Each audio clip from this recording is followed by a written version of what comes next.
Hello, see this Cyclopean tower? It's called a torre or casted'du and is part of a network of about 20 such buildings that are still to be found in the south side of the island of Corsica, featuring a type of Cyclopean construction that, upon closer inspection, will reveal a deep divide that echoes millennia-old tensions over this beautiful island. Corsica is a misleading, sleepy place that is permanently on the brink of either being absorbed into oblivion or rebelling with unexpected ferocity. That is somewhat similar to the ancient Cyclopean builders, who are both ignored by academics and portrayed as terrifying, angry monsters by ancient writers. Such coincidences are not unprovoked, as we'll see moving on, allowing us to further understand the character and fate of the lost and nearly forgotten Cyclopean builders.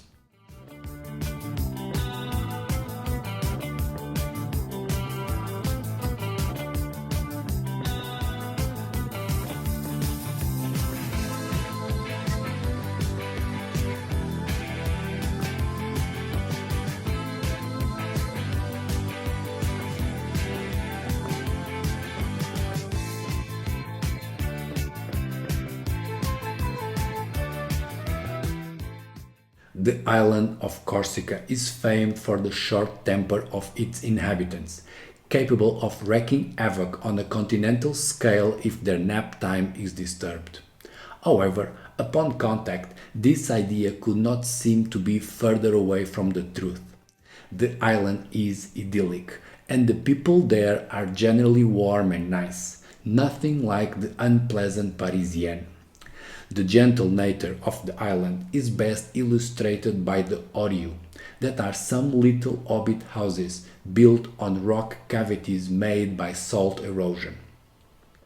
The oriu are relatively young, 100 years or so, and were built and used by shepherds, so nothing fancy, but combined with the striking landscape, they make up for the cutest cuddly little doll houses we can think of. With all that, one wonders what sort of unforgiving tension had to be brewing under the surface for that same island to be known not by the fairy tale Oriu houses, but as the home of not only Napoleon, but also explosive cheese, bloody vendettas, and the last active independence guerrilla in Europe. In my view, it is because no one tried to properly understand the Corsican and their Cyclopean tragedy, but rather would discard them under the influence of whatever neighbor was feeling more expansive at the time. Starting from the earliest written sources, like Ptolemy, claiming the island was inhabited by the Corsi, from whom the island name is derived, a tribe of Ligurian origin from up north, that occupied the whole island plus a bit of Sicily just before the Romans arrived. But that it's not the real backstory, as we'll see.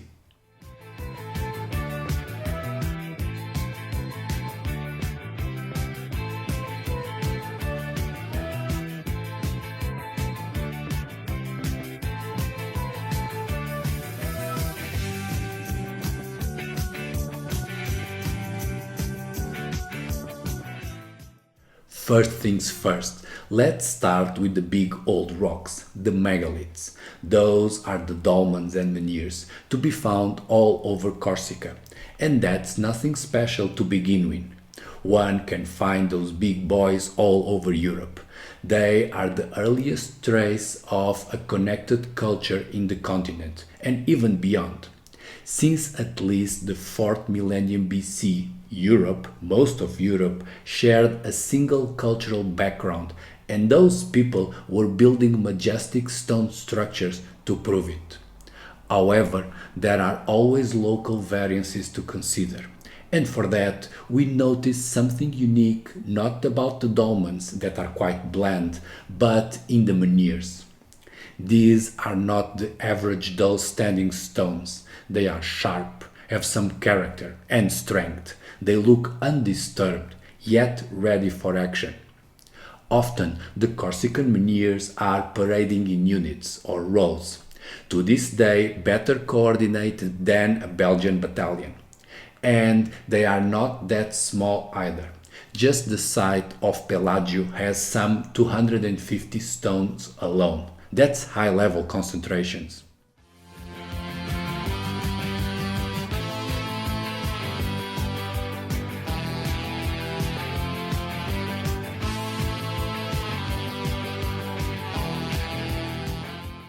The menhirs in Corsica have drawn into them the markings of a proud and combative culture.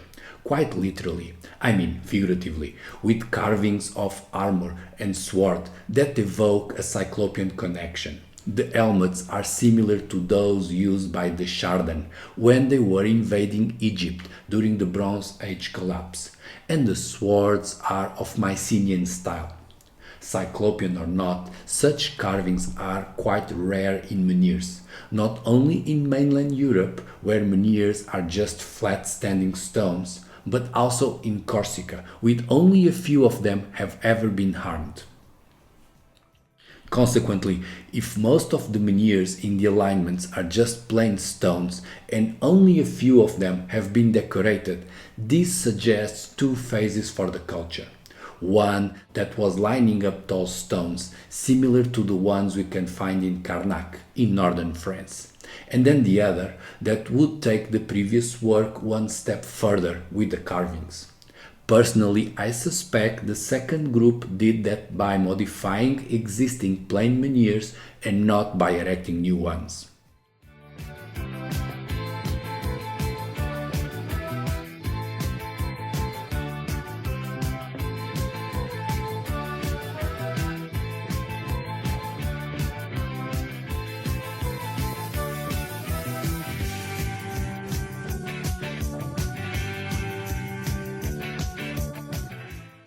Sometime after the dolmens and the menhirs, and likely at the same time those were being modified into standing soldier statues, we enter the Cyclopean phase, with the construction of what are now called torre or casted'du, local variations of Latin words for tower and castle, and all-round cliché titles for any Cyclopean construction. Like with so many other Cyclopean towers, there's no way to look at this structure's location and figure out a reasonable reason to build them. The random placements in different types of settings make the casted'du improper for defense, also bad for inhabitation, and useless at controlling traffic. Basically, they are like cats. We aren't sure what they are good for, but they can be cute.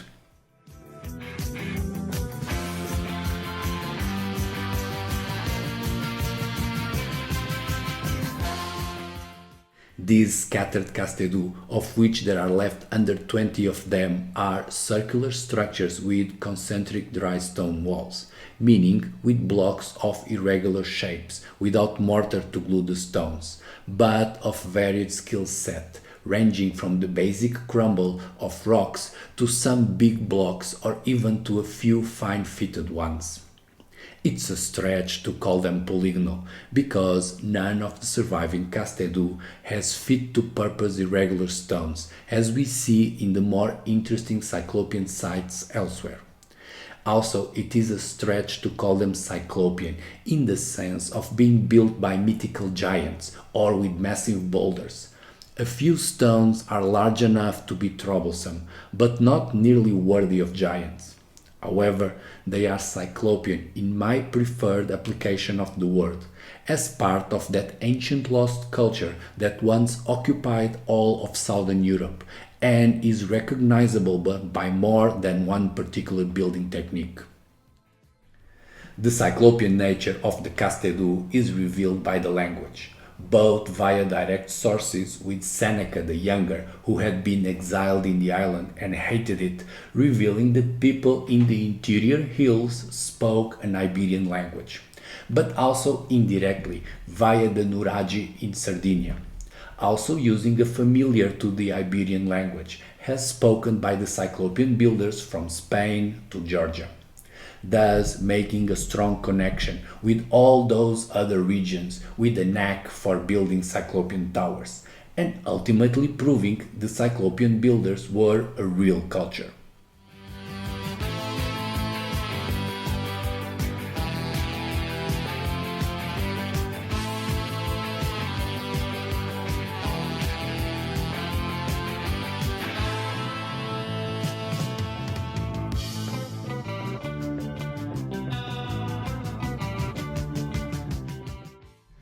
You'd be excused to think of Corsica as just one island, and in a lot of senses it is, geographically at least.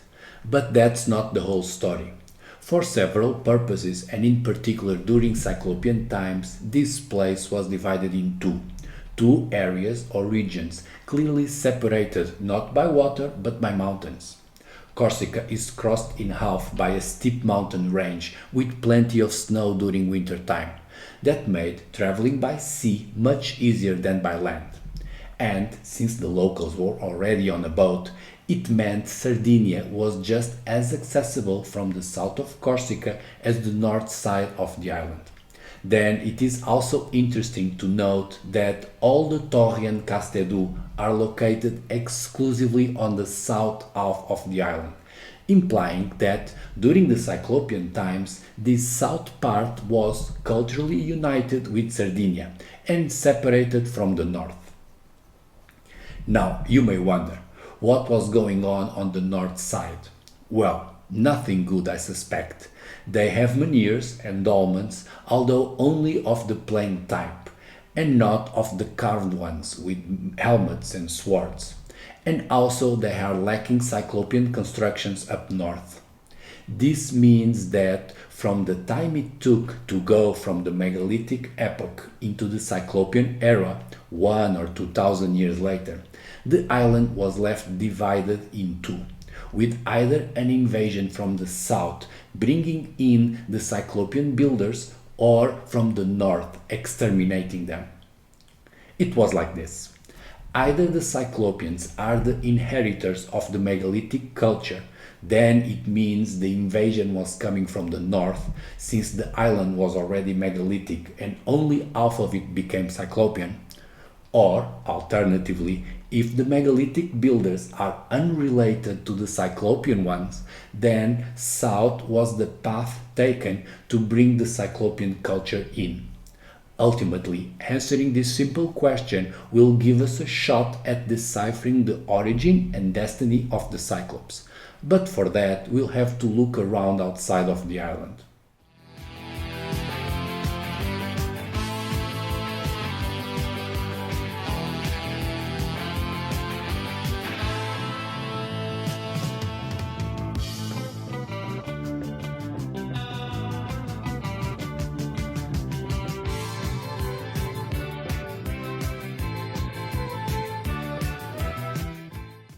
Corsica and Sardinia are separated by little more than 10 kilometers of water and some political shenanigans. Since forever the destiny of these two jewels has been tied together, and this could not be more evident than during the Torrean phase, when all the Cyclopean works have been built in the islands, both the islands. In Sardinia, this period is called Nuragic and runs from 1800 BC to the arrival of the Romans in 300 BC, a time during which about 9,000 special towers were built, leaving no doubt about the commitment of people living in the island to their special constructions. In Corsica, the casted'du had been dated to about the same period as the Nuragic, the Late Bronze Age.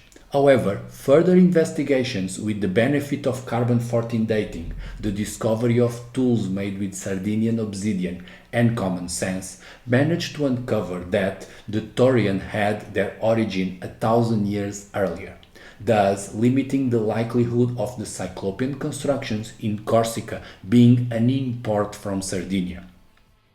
Quite the contrary, the Corsican casted'du are, if not older, at least contemporaneous to the earliest stone constructions in Sardinia, called the proto-nuragic, indicating that whatever prevented the northern side of the island to have Cyclopean walls was not coming from Sardinia and had happened in the beginning of the Bronze Age, not in the end.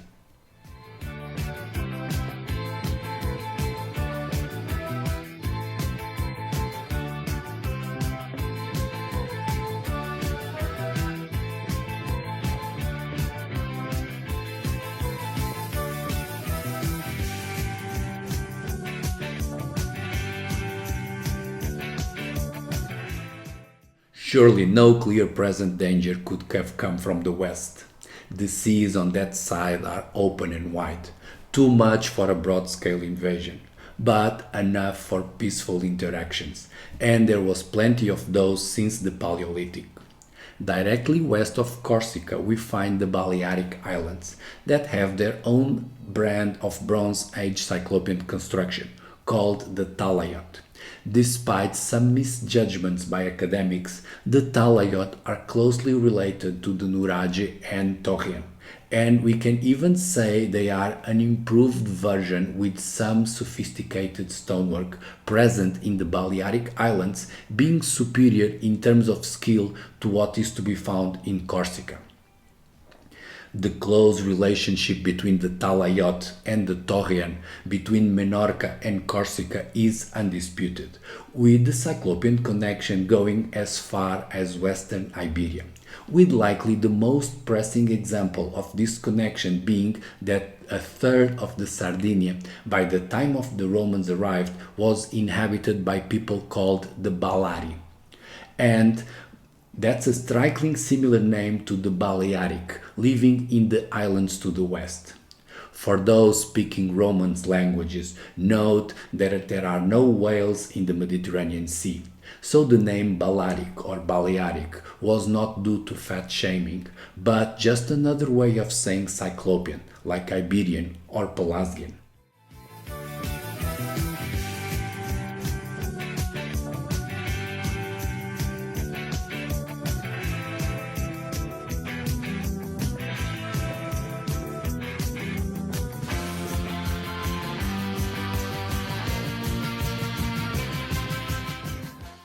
Corsica is in a tough spot. Not only it has to deal with the French up north when they would likely prefer to bond with the Sardinian to the south.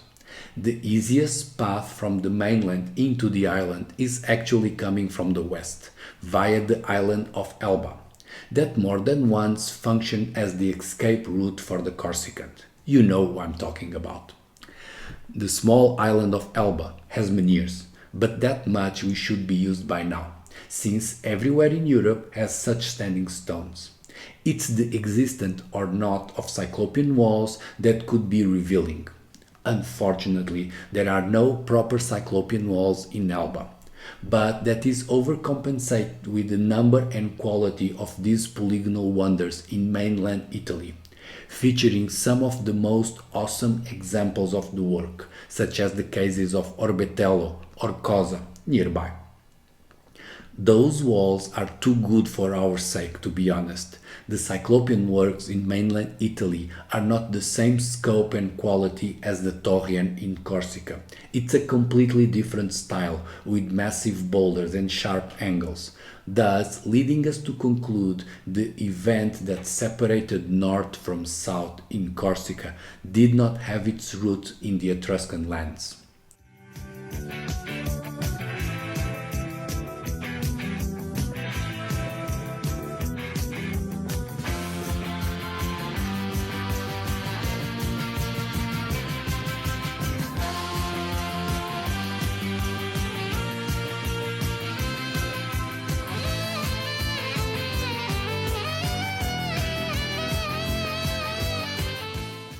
There's this line around 43 degrees north, with most of the Cyclopean walls to be found south of it. It's quite an interesting curiosity, And it would be super nice if the separation between the divergent north and south parts in the island of Corsica would match that 43-degree parallel, but not. The northern half of the island is still south enough to have cyclopean walls. Furthermore, there are enough exceptions to this rule.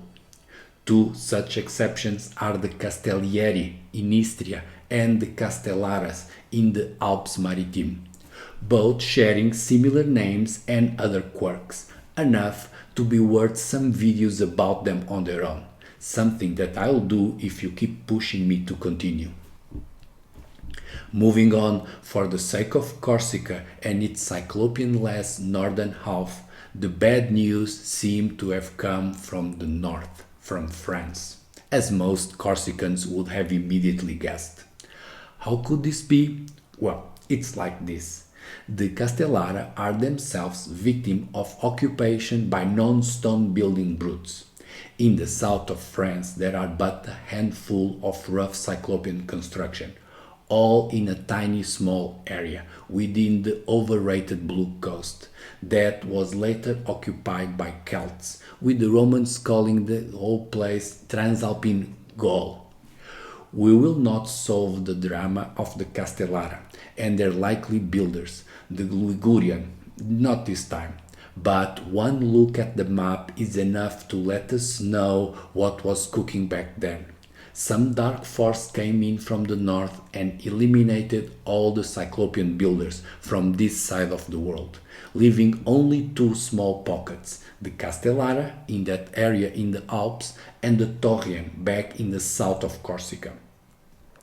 We don't know who the invaders were, since it was nearly 1,000 years before the Gauls and the Romans and the first written accounts, but we do know that the Corsican never forgave that intrusion.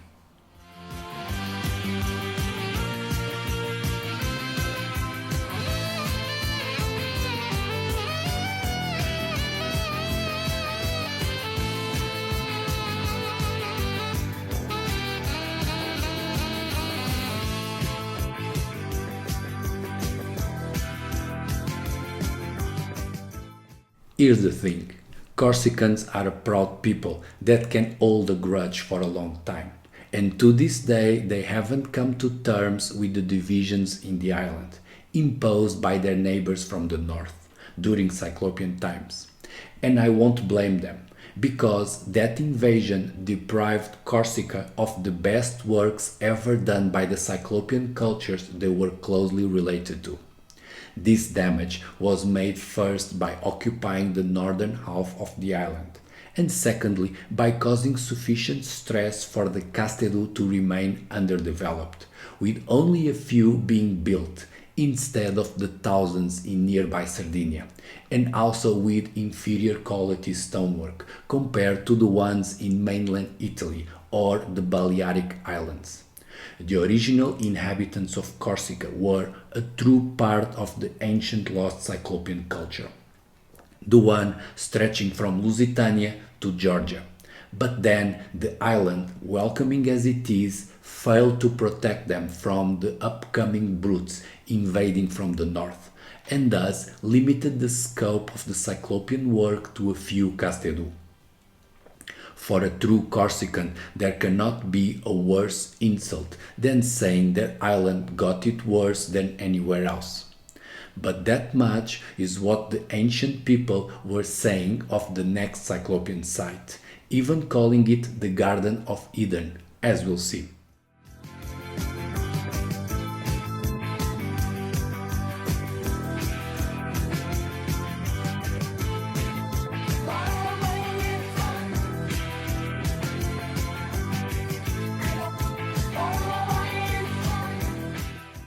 That's it for today. Hope you liked it. See you in the comments.